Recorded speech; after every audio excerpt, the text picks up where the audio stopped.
The CEO of Parler promises that the platform will return soon as leftists demand the deplatforming of NewsMax and One America News.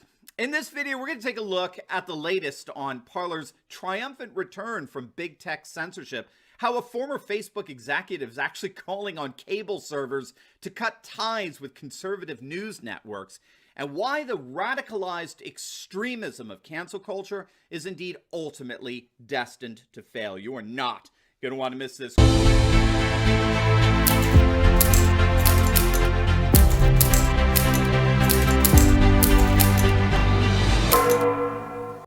Social media platform Parler suddenly reappearing back online with a brief message indicating it plans to welcome users back soon. Jackie DeAngelis with an update from Fox Business. Hi, Jackie. Hi, good morning, and congratulations, Dana. Well, Parler's website back on the web with some limited functionality here after being suspended a little bit more than a week ago, not only from the web, but also from Apple's App Store and Google Play. If you go to parler.com, there is a note from the CEO reading, "Hello world, is this thing on?" It's dated on Saturday. There's also a message from the company under a banner called Technical Difficulties that says in part, "We will resolve any challenge before us and plan to welcome all of you back soon. We will not let civil discourse perish." Now, Parler's CEO was on Fox News last night. Listen. Google, Apple, and Amazon Web Services all agreed that our terms of service were acceptable. They never said publicly or anywhere, as far as I'm aware, that there was any problems with our terms of service and free speech. The entire Parler team is still very much intact and ready to see the return of their platform. In the meantime, I'm sure most of you know, Parler has filed a suit against Amazon Web Services for booting them off their platform in what Parler accuses was a political hit, a clear violation of antitrust law. We'll obviously be keeping our eyes on how that lawsuit pans itself out. Now, this all came in the wake of the riots at the U.S. Capitol, big tech banning Parler. It's a right-wing Twitter alternative, and that was, of course, for allowing messages that they say incite violence. Following President Trump's ban on Twitter, Parler got a lot of attention as a new place to go if users felt that Twitter was unfairly censoring content. And users went there, abandoning Twitter, with many noticing that their follower counts were dramatically lower. Parler's future still uncertain. Its CEO said that the platform doesn't condone or allow violence, yet big tech rivals beg to differ, guys. Yes, I mean, conservatives are very concerned that their voices will continue to be silenced. We saw yesterday in a clip on CNN, a former Facebook insider basically saying that we need to turn down the access that conservative influencers have to reach larger audiences. This is very troubling because it shows that big tech is moving towards a more authoritarian model and, in essence, really trying to regulate free speech. So that's very concerning for conservatives, where we feel that we need to continue to address the far left agenda. I mean, and that is where I think we will continue to speak up, continue to be part of these platforms in order to ensure that our voices are heard. Obviously, at the same time, ensuring that we condemn any violence that happens on the far left or the far right. Has some issues with moderation. There are some incitement to violence examples on there, and they need to step it up on the moderation. And our hope is that they do that and get back on the store. Oh, so they could get back on the store? They could? Yes, we suspended them. We did not ban them. Oh, because the CEO, as you know, he's raising issues about his right to the First Amendment. What do you say about that concern? We have terms of service for our App Store, and some of those terms of service he's in violation of. All we're asking, Gail, is that he meet the terms of service.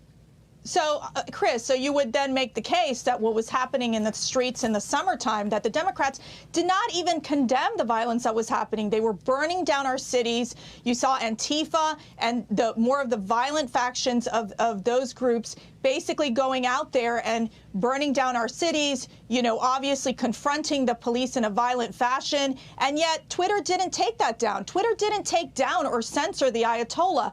They didn't take down or censor the Chinese government promoting communist propaganda. That's a double standard. It's a complete focus and disdain on this president and on his supporters. And I tell you, in America, when these companies get too big, they need to be regulated. And over 70% of Americans agree that the big tech companies are out of control and should be regulated. The hypocrisy of the left knows no bounds. Just yesterday they called for NewsMax to be taken off the air. How is this even happening in this day and age? We need to wake up as a country and protect our rights. Have to turn down the capability of these conservative influencers to reach these huge audiences. We're going to have to figure out the OANN and NewsMax problem. You know, that these companies have freedom of speech, but I'm not sure we need Verizon, AT&T, Comcast, and such to be bringing them into tens of millions of homes. As we watch what's going on in America right now, you know, prior to 1933, the German state was called the Weimar Republic, and it was governed by the Weimar Constitution, which afforded its citizens freedom of speech, freedom of assembly, freedom of the press, many of the things we see in our First Amendment here in the United States. When the Nazis seized control of power in 1933, the first thing they did was suspended the Weimar Constitution under the guise of an emergency because their Third Reich headquarters had been burned down. Does that sound familiar? And so we're seeing history repeat itself. As I said on the air last week, all you have to do is replace the word Jews with the word Republicans, and there's virtually no way to distinguish between the Nazi rhetoric of the 1930s and the far left of the Democrat Party in 2021. The question is, how are we going to really almost deprogram these people who have signed up for the cult of Trump?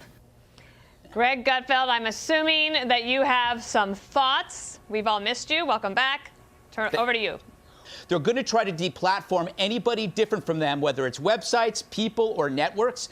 And this is going to drive people further underground. It's just like kicking an already angry dog. And lastly, we got to look at the unified aspect of this. CNN trying to ban competitors, publishing companies and music labels dropping artists, corporations severing ties to politicians, the vetting of the National Guard, the demand to revoke diplomas, going after, I don't know, banks and financial institutions. So every major institution in this media academic industrial complex are joining hands, and they're closing the gates, and they're creating one singular chorus to destroy you in such a relaxed way because they know they can get away with it. Look, as conservatives, we have to fight. And if we don't, things like the Democrats are doing, this rhetoric that they're, talking about out there, it's so incredibly dangerous. I mean, you take CNN, they become the most anti-American network, in our country, because if you don't think like them, if you don't talk like them, then they're going to do everything they can to crush you. So the way that they're going to do this is through the power apparatus, exactly as you outlined, the FCC, Democratic-controlled Congress. They're going to, go after the Democratic businesses that control the servers and the computers and the networks. All of this leads to a situation where, slowly democracy will die if we don't do something about it. And so the call has been made, and the Republicans and conservatives have to step up to counter this. We can't let these types of things, continue.